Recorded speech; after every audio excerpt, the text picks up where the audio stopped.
안녕하십니까? 디지털 포렌식 온라인 수업에 오신 여러분 환영합니다. 오늘은 문서 파일 포렌식에 대해 배워보겠습니다. 이번 수업에서는 문서 파일 포렌식 개요를 통해 전반적인 지식에 대해 알아보고 문서 파일 구조에 대해 상세히 다룰 것입니다. 추가적으로 문서 파일 조사에 대해 간략히 방법을 설명드리고 수업을 마치겠습니다. 우리가 접할 수 있는 문서에는 크게 두 가지의 종류가 있습니다.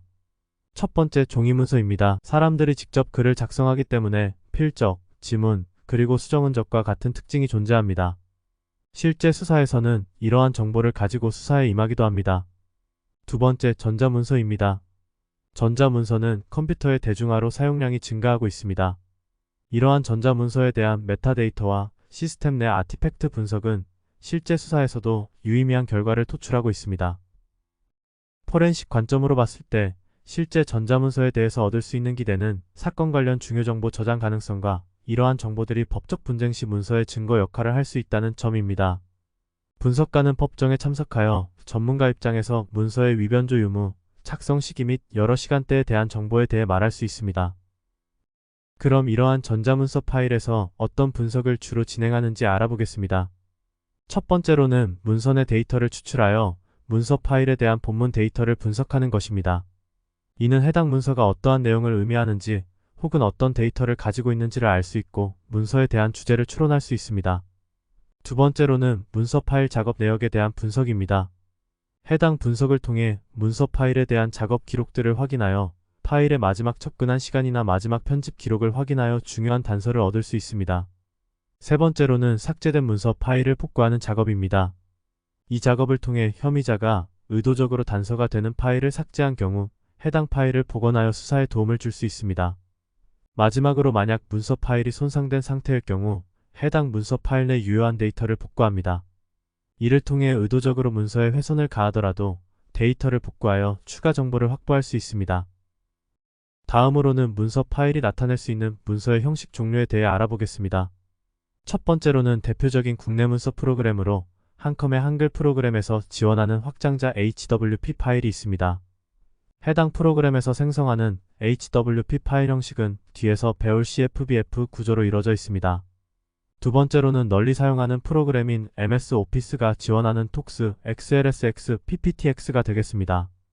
MS 오피스 워드와 엑셀, 파워포인트와 같은 대중적인 문서를 생산할 수 있는 프로그램이며 과거 독, XLS, PPT와 같은 확장자의 경우 앞서 언급한 한글 프로그램과 동일한 CFBF 구조로 이루어졌습니다.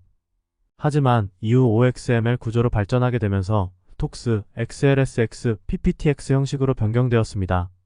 마지막으로 많은 문서 형식을 통합적인 이미지 형태의 문서로 만들어내는 PDF 파일이 있습니다. 그럼 이제 대표적인 문서 파일의 세 가지 구조에 대해서 간략히 설명드리겠습니다.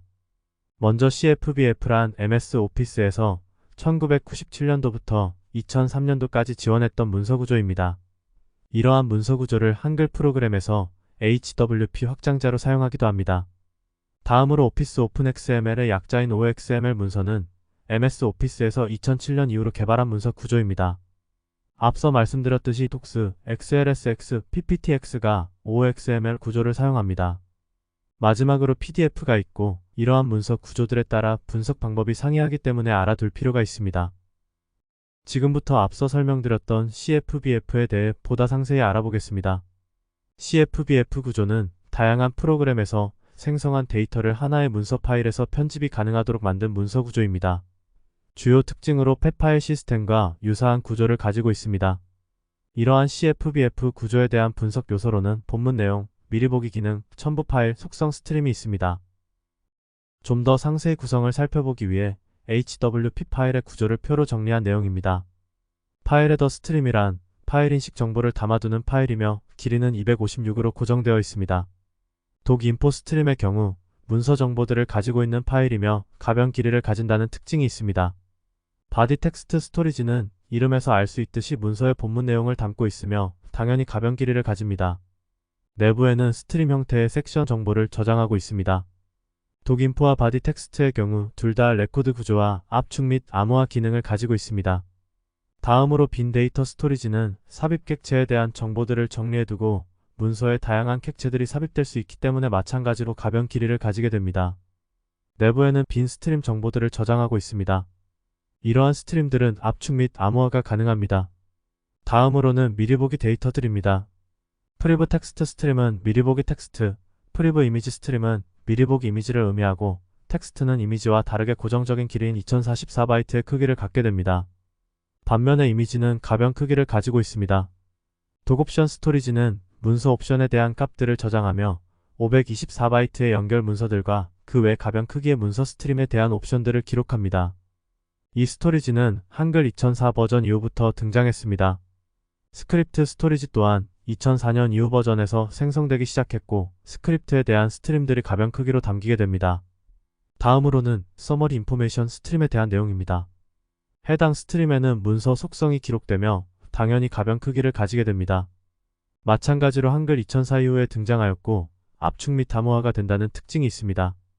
이후 말씀드릴 내용이지만 HWP 파일의 경우 HWP 서머리 인포메이션이라 생성되며 MS 오피스에서 생성된 문서일 경우 그냥 서머리 인포메이션이라는 파일이 생성됩니다. 다음으로 XML 템플릿 스토리지는 말 그대로 XML 템플릿에 대한 정보를 가지게 됩니다. 가변적이고 압축 및 암호화가 가능합니다. 마지막으로 도키 스토리 스토리지는 말씀드렸듯이 증거로서의 기능에 중요한 문서 이력 관리 데이터를 담고 있습니다. 가변적이며 레코드 구조로 이루어진 특징을 가지고 있습니다. 파일은 압축 및 암호화가 가능하며 한글 2005 버전 이후 생성되기 시작했습니다. 앞서 설명드린 기능 중 각 파일에서 획득 가능한 정보를 간략히 알려드리겠습니다. 우선 본문 영역의 데이터를 담는 바디 텍스트에 대한 내용입니다. 해당 정보에서 다음과 같이 문서 프로그램 내 환경 설정 시 압축 저장 설정이 켜져 있는 경우 내용이 압축된 형태로 파일이 저장되는 것을 알 수 있습니다. 다음으로는 미리 보기 이미지입니다. 해당 설정을 해주시면 다음과 같이 지프 확장자가 생성된다는 것을 알 수 있습니다. 비슷한 원리로 미리 보기 텍스트 설정 시 최대 2044바이트까지 표현됩니다. 다음으로는 첨부 데이터에 대한 내용입니다. 문선에 다양한 이미지나 객체 요소들을 삽입하면 파일 내부에서는 이 영역에 삽입한 데이터가 추가됩니다. 이러한 객체들에 대해 빈 형식의 스트림을 생성하게 됩니다. 이때 압축 저장 옵션의 제시, 이미지 파일을 그대로 저장하게 되고 압축 저장 옵션 설정 시 파일을 압축 후 저장하게 됩니다. 마지막으로 속성 스트림에 대해 알아볼 것인데 해당 스트림은 서머리 인포메이션 스트림 파일에 저장되게 됩니다. 말씀드렸듯이 한글 프로그램에서는 이를 HWP 서머리 인포메이션이라고 하며 다음과 같은 속성 ID 값과 속성 값을 가지게 됩니다. 여기에 있는 데이터를 분석하면 문서 작성자, 착성 시각 등 포렌식 분석에 유용한 정보를 많이 얻을 수 있습니다. MS 오피스에서 생성된 문서는 서머리 인포메이션이라는 스트림이 생성되며 다음과 같은 속성 ID와 속성 값들을 가지게 됩니다. 이러한 CFBF 구조는 생각보다 복잡하게 이루어져 있으며 분석 시 난항을 겪을 수 있습니다. 이를 도와주기 위한 도구로 시드파가 있습니다. 다음으로는 오피스 오픈XML 구조를 알아보겠습니다. 줄여서 OXML 문서라고도 하는 이 구조는 흔히 사용하는 워드, 엑셀, 파워포인트 파일에 대해 제한된 표준 문서입니다. 각 데이터를 XML 파일로 만들고 이 파일들을 집으로 압축한 형태입니다. 따라서 확장자를 집으로 변경한 후 압축 해제하면 XML 파일들을 얻을 수 있습니다. XML 파일을 분석할 경우에는 주로 마이크로소프트 엣지나 노트패드 플러스와 같은 프로그램을 사용합니다. 이 구조는 2007년 이후부터 지원되었으며 복합 파일 구조를 알지 못하더라도 문서 내 모든 데이터에 접근이 가능하다는 장점이 있습니다. 또한 컨테이너 구조를 활용하여 대부분의 데이터를 저장하게 됩니다. CFBF와 비슷하게 OXML 문서에 대해 구성을 살펴보겠습니다. 먼저 콘텐츠 타입스라는 XML 파일은 해당 OXML 파일 내부의 모든 파일들의 타입을 내포하고 있습니다. 다음으로 릴스라는 파일은 각 파일들의 상하관계를 나타내고 있고 독프롭스 폴더 내부액과 코어라는 XML 파일에서 문서 파일의 메타데이터들에 대해 확인할 수 있습니다. 이후 문서 형식에 따라 워드, PPT 그리고 엑셀이라는 폴더가 생성되며 내부에는 각각의 형식과 관련된 데이터들이 저장됩니다. 다음은 앞서 표로 설명해드렸던 OXML 문서 구조를 좀 더 명확히 하기 위해 그림으로 표현한 것입니다. 이해를 돕기 위해 잠시 화면을 정지하여 구조를 이해해보시는 것을 추천드립니다. 마지막으로 이동형 문서 포맷인 PDF에 대해 알아보겠습니다. PDF 문서 형식은 어도비 시스템즈 4에서 개발한 전자문서 형식입니다. 2008년도부터 ISO 32000 오픈 포맷으로 표준화되었고 파일 본문 영역의 페이지 단위로 텍스트 및 그림 파일을 저장한다는 특징을 가지고 있습니다. 이러한 PDF 파일의 복구 기법으로 페이지 단위로 저장하는 특징을 이용하여 페이지 객체 확인 후 손상 정도를 파악하거나 파일 내 미할당 영역을 분석하여 유의미한 데이터를 복원하는 방법이 있습니다. 분석 절차를 그림으로 살펴보자면 우측과 같이 문서 포맷을 분류하고 손상 복원 및 구조를 분석합니다. 이후 분석된 구조에서 암호화 문서인지 아닌지를 구분한 뒤 암호화되어 있지 않은 경우 페이지 단위 객체를 분석하여 문서 속성과 본문으로 나누어 분석을 진행하게 됩니다. PDF 문서의 구조는 다음과 같습니다.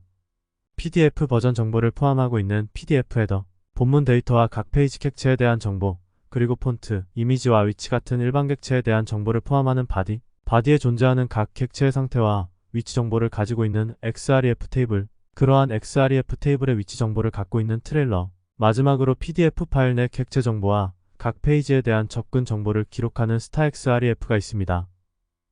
마지막으로 문서 파일 조사 방법에 대해 소개해드리며 수업을 마치겠습니다. 문서 파일 조사 방법에는 대표적으로 3가지 관점이 존재합니다. 첫 번째로 파일 포맷에 대한 비교 분석입니다. 포맷에 남아있는 흔적을 비교하여 유사 문서를 확인하거나 문서에 대한 변경이 있었는지 이력을 조사합니다. 두 번째로 파일 시스템에서 메타데이터를 분석하는 것입니다. 이를 통해 사용자 행위들을 수집하여 변경 이력을 조사할 수 있습니다. 마지막으로 유사도 비교 알고리즘을 활용하여 해당 문서들에 대한 유사도를 추출하는 방법을 사용합니다. 이는 수사와 관련된 주제의 문서와 유사한 문서들을 빠르게 분류해 줄 수 있다는 점에서 주로 사용하는 방법입니다. 오늘은 수사에서 중요하게 사용되는 사용자의 전자문서 파일에 대한 기록 및 데이터들을 확인할 수 있는 방법에 대해 알아보았습니다. 그럼 수고 많으셨습니다.